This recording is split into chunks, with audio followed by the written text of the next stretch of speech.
संकट के बारे में दावा किया जा रहा है। ऐसे में सवाल यह है कि क्या वास्तव में ये भविष्यवाणियां सही हैं, और अगर सही हैं, तो क्या भविष्य में इन भविष्यवाणियों को लेकर गंभीर होने की जरूरत होगी।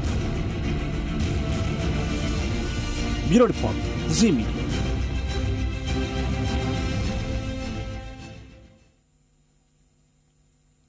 तो इस वक्त ये सोचना बहुत जरूरी है कि क्या आने वाले वक्त में हम ऐसी भविष्यवाणी पर ध्यान दें और उस पर विचार भी करना चाहिए।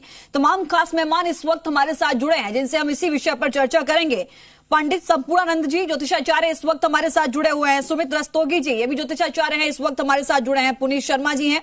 मृत्युंजय ओझा जी भी इस वक्त हमारे साथ जुड़े हैं। आप सभी का इस कार्यक्रम में शामिल होने के लिए बहुत बहुत स्वागत। धन्यवाद।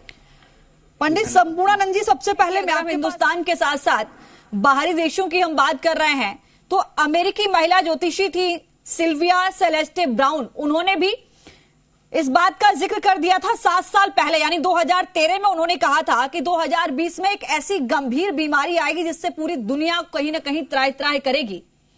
क्या आपको लगता है कि सिर्फ हिंदुस्तान ही नहीं बाकी देशों ने भी वहां के भविष्यवाणियों को इग्नोर किया, जिसका नतीजा हम आप देख रहे हैं?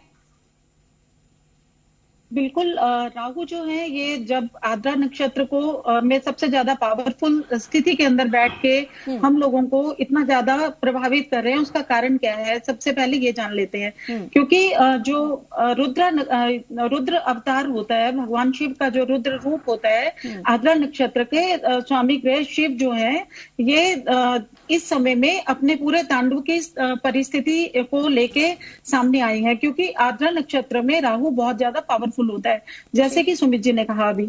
और वायु राशि में, बुध की राशि में, क्योंकि बुध संचार की राशि है, जितना ज्यादा कम्युनिकेशन के थ्रू ये डिजीज जो है जल्दी जल्दी फैल रही है, उसके डिस्पोजिटर जो है बुध ग्रह जो है, आज ही उन्होंने राशि परिवर्तन करा है और वो मेष राशि के उच्च के सूर्य के साथ आकर बैठ गए हैं, जो कि एक स्पून की उनकी पोजीशन है।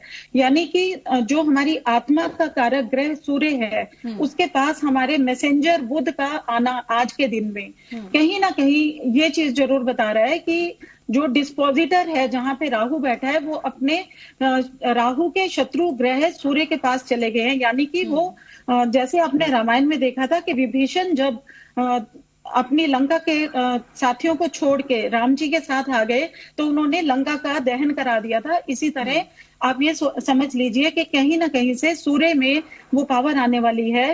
मैसेंजर बुध जो है डिस्पोजिटर राहु का, उनके पास जब पहुंच गया है तो कहीं ना कहीं से एक रास्ता बनने वाला है। और इस डिजीज के लिए एक शुभ संकेत ये है कि जो हमारे शीर्ष नेता, हमारे प्रधानमंत्री और हमारे जो भी लोग इस विषय को देख रहे हैं, उनके पास कहीं ना कहीं से कुछ ना कुछ समाधान बहुत जल्दी लोगों तक पहुंचने वाले हैं और कहीं ना कहीं हमें रिलीफ मिलेगा। और जहां तक भविष्यवाणियों की बात है, भविष्यवाणियां सटीक होती हैं और सच होती हैं, क्योंकि इस समय में जब राहु जो है वो आद्रा नक्षत्र में है और गुरु जिस समय मूला नक्षत्र में चल रहे थे, तो एक जो बहुत ज्यादा इविल एनर्जीज जो होती हैं, मैलिफिक एनर्जीज है, उनका एक्सिस की कंप्लीशन हो गई थी। यानी कि राहु और केतु दोनों में मूला और आद्रा नक्षत्र का अगर हम नवांश में देखते हैं तो एक्सचेंज है।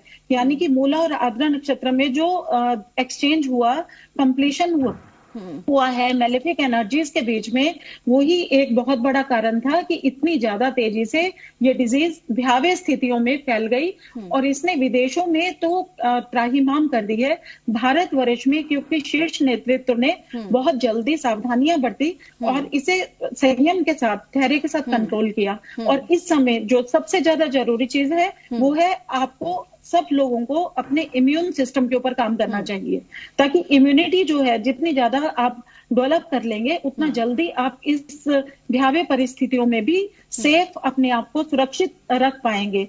सोशल डिस्टेंसिंग की जो बात की जा रही है उसका पालन करना बहुत ज्यादा जरूरी इसलिए है क्योंकि शनि जो है वो गुरु के साथ और मंगल के साथ दशम राशि के अंदर इस समय बैठे हुए हैं और षडाष्टक भी बना हुआ है राहु के साथ में। तो षडाष्टक जो है कहीं ना कहीं परिस्थितियों को अभी भयंकर बना के चल रहा है। 4 मई को मंगल जैसे स्थान परिवर्तित करेंगे, मंगल के मकर राशि से निकलते ही, और कहीं ना कहीं जब ये गुरु और शनि वक्री होने जा रहे हैं इसके बाद, और 20 मई के दिन जब आद्रा नक्षत्र से निकल के मृगशिरा नक्षत्र में राहु जाएंगे, उस समय स्थितियां काबू में आनी शुरू हो जाएंगी।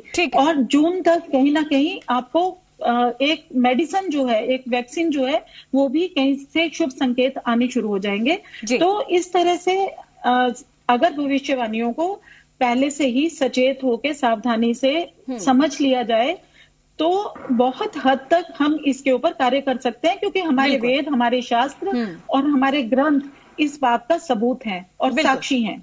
चलिए पुनीत शर्मा जी, मैं लौटती हूँ। मृत्युंजय ओझा जी इस वक्त मेरे साथ जुड़े हैं। मृत्युंजय जी, आपने सुना होगा सुमित जी को भी और पुनीत जी को भी।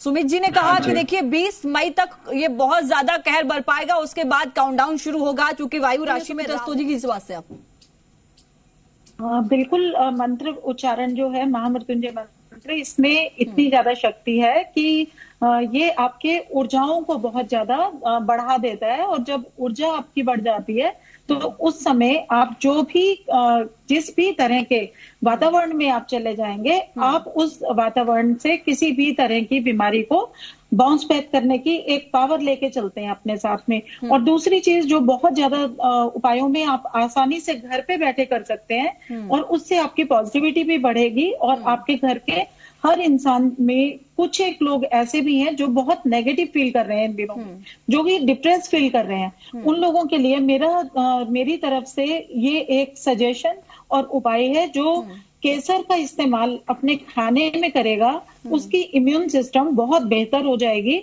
और बृहस्पति की जो एनर्जीज हैं, उनकी एक्टिवेशन के साथ साथ में हम लोगों में रोग प्रतिरोधक क्षमताएं बढ़ जाती हैं, उनका विकास हो जाता है। तो आप अगर थर्सडे के दिन खास तौर पे इस लॉकडाउन के पीरियड में चने की दाल, बेसन से बनी हुई कोई चीज या केसर, इसको नियमित आप नियम के साथ केसर को इस्तेमाल करें। और थर्सडे के दिन आप सात्विक भोजन को बनाएं, ताकि प्याज और लहसुन को छोड़ के आप अगर बेसन का इस्तेमाल करते हैं, चने की दाल खाते हैं, तो बृहस्पति की जो सकारात्मक एक पॉजिटिव आपको ब्लेसिंग्स मिलेंगी, आपकी ऊर्जाओं के साथ उसका जो जुड़ाव होगा वो भी रोग प्रतिरोधक क्षमताओं को बढ़ाएगा। और आप इस बीमारी के समय में पॉजिटिविटी के साथ बिल्कुल आसानी से इस समय को निकाल के ले आएंगे। और मंत्र पावर की जब हम बात करते हैं तो मंत्रों की शक्ति को हम कभी भी नकार नहीं सकते, क्योंकि मंत्रों में वो पावर होती है जो हमारी ऊर्जाओं को बहुत ज्यादा स्ट्रॉन्ग बना देते हैं। और शानदार जब हमारा आभा मंडल होता है तो हम किसी भी तरह के वायरस का मुकाबला कर सकते हैं। तो तुलसी का पत्ता हर घर में आसानी से उपलब्ध होता है, उसे भी आप सेवन कर सकते हैं। मृत्युंजय ओझा जी, देखिए हम मंत्रों का जिक्र कर रहे हैं कि मंत्रों से, लेकिन देखिए कई लोगों के मन में होगा तो चीजें जो हैं वो उनके लिए भी फेवरेबल हो जाएंगी। ठीक है पुनीत शर्मा जी, क्योंकि देखिए सर समय कम है, बहुत छोटा छोटा सवाल मैं सबसे लेना चाहूंगी, समय सबको बराबर मिले, मेरी कोशिश ये रहती है। पुनीत शर्मा जी, आपने देखा मिथुन, मकर, वृश्चिक, ये 3 राशियां बताई सुमित जी ने कि इन लोगों पर बहुत ज्यादा प्रभाव इसका पड़ेगा। मैं आपसे समझना चाहूंगी कि इसका वक्त आप क्या देख पा रही हैं, और क्या आप भी इन तीनों राशियों को मानती हैं कि सबसे ज्यादा असर कोरोना का इन्हीं 3 राशियों पर पड़ेगा? आपका ज्योतिष क्या कहता है इस मामले पर? बिल्कुल, मिथुन राशि में, क्योंकि राहु इस समय राहु जो है मिथुन राशि में ही इस समय चल रहे हैं, तो सबसे ज्यादा प्रभाव जो है मिथुन राशि के ऊपर नकारात्मक इसका पड़ने की संभावनाएं बिल्कुल सबल है। और वृश्चिक राशि, मकर राशि पे षडाष्टक और जो ग्रहों की स्थितियां बनी हुई है, वो इन तीनों ही राशियों को सचेत रहने की जरूरत है। साथ साथ में जिन लोगों की राहु की दशा चल रही है, जिन लोगों का जो राहु की महादशा के प्रभाव में चल रहे हैं, उनको भी सचेत रहने की आवश्यकता है। और साथ साथ में अगर हम समय की बात करते हैं तो 22 सितंबर 2020 तक का जो समय रहेगा, उसमें सावधानियों की बिल्कुल आवश्यकता है। इस समय हमें देश, जाति और सब चीजों से ऊपर उठ के मानवता के लिए कार्य करने हैं।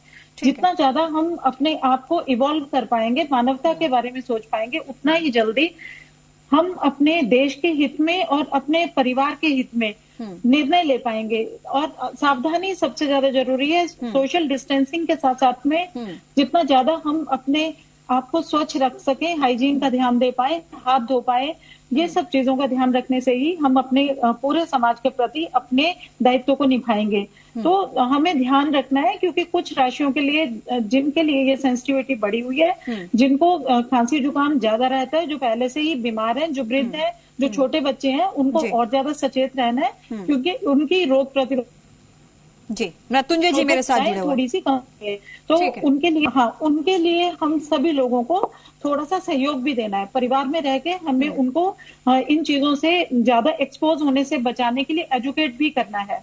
और जितना ज्यादा समाज की बात है, समाज को भी जितना ज्यादा हम एजुकेट करें सोशल मीडिया के थ्रू कैसे भी, और र्यूमर्स को जितना कम से कम स्प्रेड करें, अच्छी बातों को ही हम फैलाएं, पॉजिटिविटी को बनाए रखने के लिए, वही मेरी तरफ से सब लोगों को आगे है। मृत्युंजय जी, फाइनल कमेंट सर आपका भी चाहूंगी मैं इस पूरे मामले पर, क्या